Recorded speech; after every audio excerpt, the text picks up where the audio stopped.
Bonjour et bienvenue sur ma chaîne. Moi, ça faisait un petit moment que j'avais pas posté des vidéos pour des raisons personnelles. Enfin, j'avais pas mal de choses à faire, d'autres projets. Donc aujourd'hui, c'est aussi un peu une utilité. J'ai un projet peut-être de changer mon véhicule, qui est à l'heure actuelle une Porsche Panamera 4 2012 qui a un peu de bornes. Et bon, j'avais un peu de quelques idées, on va dire style plutôt électrique. Et j'ai vu cette petite Volvo qui m'a tapé un peu dans l'œil au niveau des pubs et tout ça. Je la trouve assez jolie. Donc j'ai réservé un petit essai chez Volvo Toulon-la-Garde. Donc voilà, ils me l'ont prêté gentiment, ça c'est cool. Donc alors j'aime bien la ligne sur le, on va dire sur le papier. J'aimais bien en photo et j'étais un petit peu déçu en vrai. Ça fait un petit peu clinquant, un petit peu, je sais pas, ouais, ça fait un peu bizarre. Surtout les jantes, par exemple les jantes là, très très brillant. Bon après on n'aime pas. En vrai je suis un petit peu déçu. Bon, là je viens de faire une vingtaine de kilomètres, donc j'ai pu voir un petit peu le comportement de la voiture. Donc voilà, le coffre déjà, on va commencer par le coffre, bon qui est pas géant. Bon. Il y a quand même des crochets d'arrimage, il y a une prise de 12 volts, ça c'est vraiment bien. J'ai pas vu s'il y avait un double fond, tiens, ouais, un petit double fond, mais alors vraiment tout petit. La banquette, je vais regarder après, la banquette elle a l'air de s'avancer, les 2 tiers, 1 tiers, ça c'est sûr. Le coffre est motorisé, ça c'est pas mal. Moi j'aime assez le cul, je le trouve assez moderne, assez imposant. Alors j'ai ouvert le capot. Alors le capot, voilà, on voit pas grand chose, mais bon, ce qui est bien, il y a un tout petit frunk devant. On peut mettre les câbles. Hein. Il suffit juste pile poil pour mettre les câbles. On peut pas mettre grand chose. Est-ce que j'ai bourré? C'est bien. Non, c'est mal fermé. Il faut que je referme bien comme il faut. Je le ferai après. Donc voilà, donc le devant, pas mal, la ligne devant moderne. Bon. Je connais pas le CX, mais ça a l'air d'être pas dégueulasse. Je vais mettre déjà à l'arrière, voir un peu. Ça, j'aime bien faire ce test. Oula, ça a l'air petit. Ah, clairement petit. Bon, allez, je vais me mettre comme pour rentrer. Bon, aïe, ouais, c'est vraiment trop petit pour moi. Bon, je fais 1m82, donc le siège est réglé pour moi devant. Je peux même pas mettre les pieds dessous, c'est vraiment trop petit. J'ai pas de place pour les genoux quasiment. Là, je suis au fond. Ouais, la banquette, elle se recule pas. Bon, là c'est sympa avec le toit panoramique en verre. Hein, ça, c'est vrai que c'est sympa. L'ambiance, moi, j'aime bien. C'est quand même dedans. Alors, celui qui a une Tesla, il sera pas trop dépaysé. Alors, moi qui ai une Panamera, je peux vous dire que les milliards de boutons qu'il y a dedans, ça me fait bizarre. Ouais. Alors, la qualité est bonne. Hein. La qualité est bonne de perçu, au toucher c'est sympa, les qualités des matériaux, là, même les sièges, tout ça, c'est le tissu là, je crois que c'est du cuir végan qui est bien. Derrière, voilà, c'est assez étroit, mais franchement, bon, c'est vrai que la hauteur de caisse est haute, mais bon, s'il n'y avait pas ce problème de siège là, qui était vraiment trop petit, c'est un peu étroit pour moi, on est quand même pas mal. Mais la banquette est, l'assise est bonne. La qualité des matériaux, franchement, c'est pas dégueulasse, c'est des petites aumônières. Par contre, là, c'est un peu. Alors, il y a quoi? Ouais, des USB-C quand même ici. Ah bah tiens, c'est marrant. J'avais pas fait gaffe. Les boutons des vitres se trouvent au milieu. Ok, pourquoi pas. C'est vrai que ça fait des, on va dire des portes qui sont moins pleines de boutons. Pas mal. Allez, on va passer devant. Alors pour s'extirper, c'est le mot. En plus, l'ouverture de porte, c'est assez étroit en fait. Hein. On va dire pour des gamins, c'est bien. Bon, pour des mecs de 1m80, 100 kg, c'est pas ça. J'aime bien les rétros. Par contre, les rétros, ils sont très cool. Ah, ça, j'adore. Avec le petit rappel, là, vraiment bien. Allez, à bord. Alors, tiens, dans les matériaux qui me plaisent pas trop, c'est celui-là. Celui-là me plaît pas trop. Celui-là, j'aime bien. Il est au toucher, il est agréable. Celui-là, ça fait vraiment très plastique recyclé. Ça, c'est vraiment sympa. Ouais, il y a du tissu jusqu'au bout. Là, c'est moussé, c'est sympa. Les aérations, elles sont vraiment stylées. Moi j'aime bien. Ça, par contre, ça c'est pas mal. Je vais pas vous faire tester. J'ai essayé le son Harman Kardon qui est... Alors, il est puissant, mais il est trop directif. C'est-à-dire qu'en fait, il n'y a pas de... Ouais, il n'y a pas de haut-parleur dans les contre-portes, ni dans les portes. C'est une barre de son style comme dans les... Pour les téléviseurs, les trucs comme ça. C'est compact, c'est bien. Mais franchement, le son est trop directif. Il est trop... On le sent vraiment d'où il vient. C'est puissant, mais c'est pas génial. Honnêtement, non. Un autre grief, alors que j'aime pas du tout. Les sièges, ils sont beaux. Alors, par contre, bon, le maintien latéral, il est pas bon. Mais c'est surtout l'assise, enfin la longueur d'assise qui est vraiment trop courte. En fait, on a les cuisses, vous voyez, moi, mes cuisses, là. Je suis au milieu de mes cuisses et je trouve vraiment qu'il manque vraiment d'allonge. Et bizarrement, pour un véhicule comme celui-là, c'est assez ferme. Voilà, je m'attendais à un truc un peu plus mou, confort, quoi, vous voyez. Et ben, en fait, c'est dur. C'est pas super confort. Bon, bref. Bon, là, on a toujours le même problème. Enfin, le même problème. C'est bien. On peut s'y habituer. L'écran est de très belle qualité, mais il n'y a pas de... Vous voyez, il n'y a pas de... Ce truc-là, je crois que c'est juste pour regarder... comment dirais-je, si on voit bien peut-être à l'écran... C'est pour surveiller les yeux du conducteur, en fait. Voilà, c'est pour la vigilance. Donc il manque, moi je trouve, comme sur les Tesla d'ailleurs, il manque un affichage tête haute. Ça aurait été vraiment pas mal. Le volant un peu carré, il me fait penser un petit peu au Peugeot là, il est plutôt pas mal. Les boutons tactiles, ils sont réactifs, hein, ça marche plutôt bien. Hop là. Oh là là. Qu'est-ce que j'ai fait? Aïe aïe aïe aïe.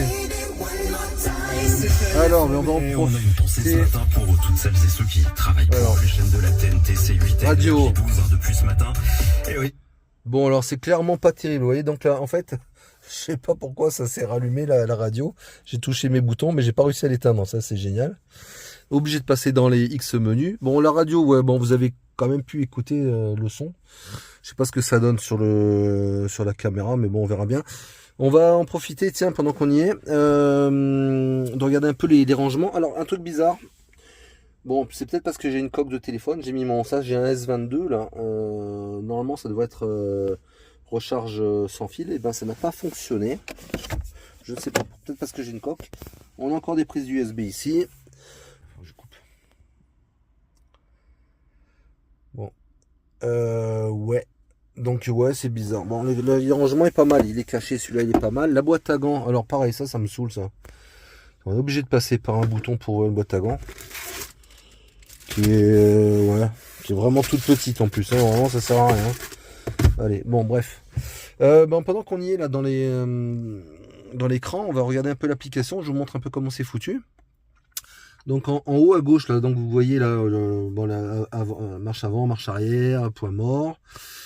Le kilométrage, le restant de la batterie. Ça, je sais pas, 56, c'est ce que j'ai fait. Non, ça, c'est pas moi, c'est depuis la dernière recharge. On a la consommation, là, qui a été faite depuis la dernière recharge.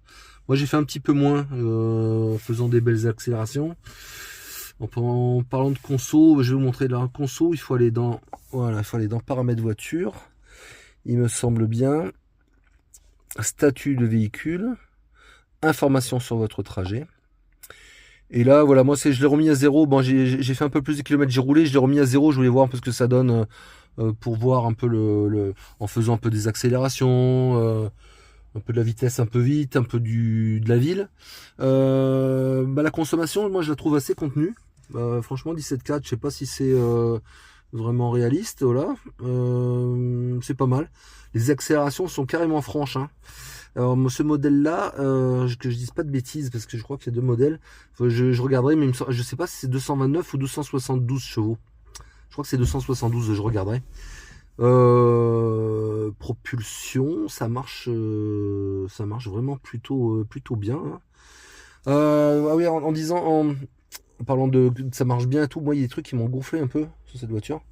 C'est toutes les aides à la conduite. Bon, je pense que c'est un peu toutes les voitures maintenant modernes. On est obligé de voilà, les assistances, les machins.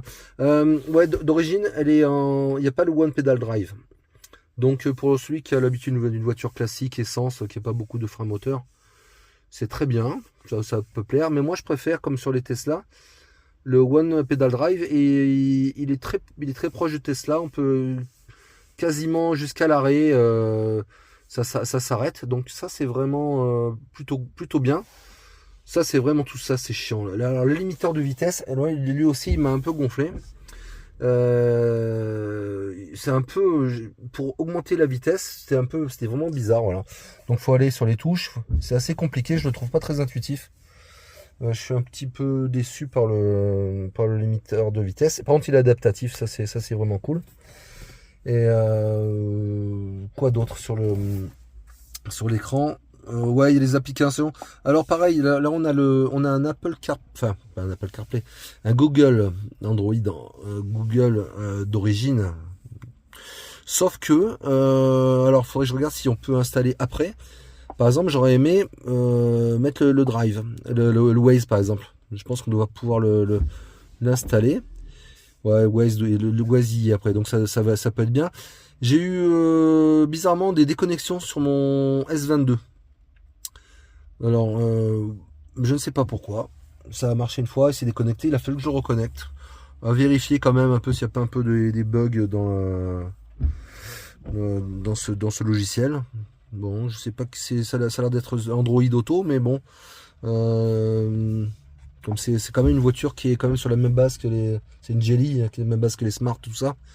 C'est quand même du chinois, je sais pas si c'est super intégré, mais enfin bon. Le peu que j'ai vu, je peux pas en dire beaucoup plus. Voilà. Et ben écoutez, à tout à l'heure pour peut-être la conclusion au niveau du kilométrage. J'aimerais bien refaire un peu, je vais voir un peu ce que ça donne. Bon, j'ai enlevé la protection de mon écran. Et ça ne fonctionne toujours pas la recharge rapide. Alors là, de ce que vous entendez, il y a des petits trucs sympas, voilà. C'est rigolo. Il y a les ambiances, voilà, donc avec du son d'ailleurs, on peut mettre l'ambiance d'éclairage qui est là, vous voyez. On peut changer les ambiances. Bon, il fait pas assez sombre, si vous voyez un petit peu, vous voyez là. Ça, c'est celui-là, il s'appelle Crépuscule. Donc on peut mettre de son pendant que vous roulez aussi, ça peut être sympa. Bon, ça donne ça. Bon, vraiment c'est du gadget, mais bon, c'est marrant. Voilà, alors on peut baisser un peu le son, c'est un peu fort. Voilà, donc voilà, plusieurs ambiances de voiture, ça peut être sympa. Hein. Moi j'aime bien ces genres de conneries, mais. Alors celui-là c'est été. Archipel. Alors qu'est-ce qu'il donne Archipel? Ouais, je vois pas, oui, donc il y a un peu du bleu là-bas, il y a un peu du rose là-bas. Bon. Forêt. Alors, il doit y avoir du vert, je suppose. Ouais. Voilà, et off. Pas plus mal. Bah tiens, je vais mettre le forêt doucement. Ça va bien avec l'ambiance Volvo. Voilà, allez, je vais faire mon test de consommation. Bon, je viens de faire un petit test, on va dire vitesse stabilisée à 110 km/h avec ce véhicule. C'est pas mal. On était aux alentours entre 20-22, c'est difficile à dire parce qu'il donne la conso actuelle, mais c'est pas super précis. Après, ça peut légèrement monter, un peu de vent, machin. Bon, on va dire qu'elle est plus efficiente à basse vitesse qu'à haute vitesse. J'ai oublié de vous parler quand même du plaisir de conduite, amortissement. L'amortissement, il est vraiment très bon. C'est du conventionnel, hein, c'est pas des suspensions pneumatiques. Hein, ça marche très bien. Le confort est très bon. Sur les dodanes, franchement, c'est super bien géré. La tenue de route même, là, je l'ai un peu gangassé. C'est pas mal. Je confirme, ce régulateur, il est horrible. C'est pas du tout intuitif. Faut appuyer 2 fois, 3 fois les vitesses. Bon, enfin, c'est un bordel. Moi, j'ai détesté. L'ESP se déclenche. Alors aujourd'hui, c'est un peu gramouillé. Il pleut sur la route. Propulsion, il y a beaucoup de couples. Donc l'ESP est un peu bizarre. C'est un peu surprenant même parce que la voiture elle a des réactions, l'accélération elle glisse d'un coup puis l'ESP se déclenche. C'est un peu brutal je trouve. Je trouve que c'est souvent mieux géré sur par exemple sur l'ID3 qui est une propulsion pareille, on va dire à peu près la même architecture, on va dire presque. Hein. sauf que le moteur est à l'arrière. J'ai trouvé, bah, la ID3 était super marrante à faire glisser. Là, ça castre de suite, on peut pas la faire glisser, ça coupe, ça, c'est limite désagréable. Les accélérations sont vraiment franches, hein, ça marche vraiment bien. Ça accélère très très fort. Voilà. Donc, par contre, voilà, petite réflexion sur le prix quand même. Cette version-là, on a 50 000 euros. Bon, c'est vrai qu'elle est bien équipée, il y a tout, hein, c'est un peu le haut de gamme là. Malgré tout, c'est quand même très cher, je trouve, par rapport à une Tesla. Si on regarde en étant pragmatique, on prend une Tesla 4 roues motrices, plus de chevaux, plus d'autonomie, le réseau de superchargeurs, la technologie qui est encore meilleure, la finition sur la dernière qui est franchement aussi bien, on va dire presque, hein, ouais, carrément. Le son qui est largement meilleur dans une Tesla. L'isolation phonique, j'ai pas roulé trop vite, j'ai dû prendre une pointe à 130. Il n'y a pas de bruit d'air, hein. Franchement c'est bien conçu, c'est bien fait. Non, par rapport à une Tesla, bon c'est sûr que la Tesla est plus grosse, justement là, on va dire, là c'est vraiment petit. Ça va avoir du mal, je pense, à trouver une clientèle. Enfin, à part celle qui veut rouler un petit peu plus petit qu'une Tesla, un peu plus originale, puis voilà, ça peut faire sens. Mais pour en étant pragmatique, sur tous les points que je vous ai dit, la Tesla, elle coche toutes les cases plus que cette Volvo en tout cas. Il n'y a pas photo. Bon, maintenant, c'est sûr que la Tesla, il y en a 50 000 à chaque coin de rue, donc ça peut être désagréable. Ça, je peux le comprendre. Donc voilà, une bonne petite voiture avec des petits défauts. Ouais, je crois que je l'ai dit. Hein. Malgré j'ai enlevé la coque du téléphone, eh ben ça veut pas recharger. J'ai eu encore un bug avec mon téléphone. Mon agenda, il a pas voulu mes contacts n'ont pas voulu se synchroniser. Alors est-ce que je suis parce que je suis en mode invité? Faudrait me le dire dans vos commentaires s'il y en a qui en a une. Ouais, j'ai trouvé que elle est bien, elle est sympa, elle est jolie, elle est originale, mais voilà, pour moi il manque un petit truc. Voilà, bah écoutez, si cette vidéo vous a plu, pensez à vous abonner, mettre un petit pouce bleu, c'est gentil, merci, à bientôt.